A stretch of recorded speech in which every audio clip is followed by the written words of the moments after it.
Imagine a host of ships lining a harbour and dotting the horizon as far as the eye can see.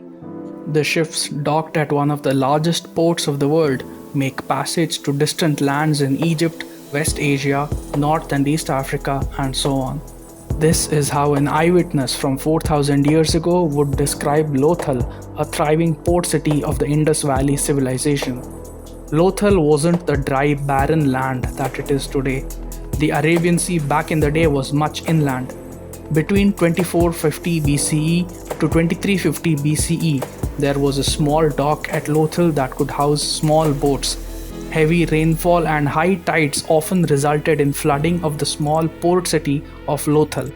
However, a massive flood in 2350 BCE ravaged Lothal and leveled the city completely.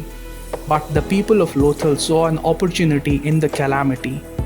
They expanded their settlement and created a planned township with an artificial dock. This artificial dock served as a port for berthing larger ships while at the same time regulating floods and tides. Lothal engineers studied tidal movements and their effects on brick-built structures. This knowledge also enabled them to select Lothal's location in the first place and build the artificial dock. This new port transformed Lothal into a booming and prosperous city. Beautiful beads from the Narmada Valley, cotton, timber, and ivory were traded in return for baser metals, wool, and cosmetics. Several local industries came up in Lothal to fulfill the needs of Egyptian and Mesopotamian people. Workers in Lothal mixed tin with copper for the manufacture of celts, arrowheads, fishhooks, chisels, bangles, rings, drills, and spearheads. Lothal was also one of the most important centers of production for ivory and shell working.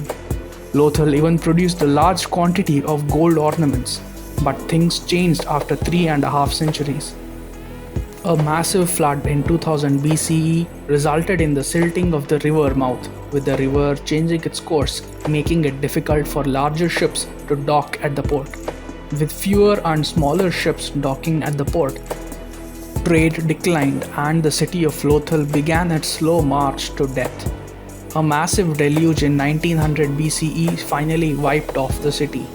While people continued to inhabit the region for eons to come, Lothal did not reach its earlier height again. At its peak, Lothal was a shining example of the ingenuity and gumption of ancient Indian civilization. What Lothal is to the Gulf of Khambat, Dholavira is to the Gulf of Kutch, another IVC port city which had trade links to West Asia and Africa. But Lothal and Dholavira aren't the only evidence about ancient Indians being ancient seafarers. There are several references in the Rig Veda, Shatapatha Brahmana, Baudhayana Dharma Sutra, and other Hindu texts about people of the time undertaking naval expeditions and traveling to distant lands by sea routes well known to them.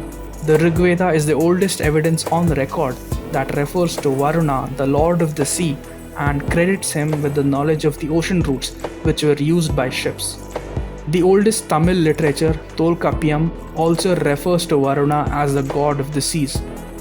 The twin gods Ashwins are said to have rescued the sea-stranded prince Bhujyu in their 100-oared galley.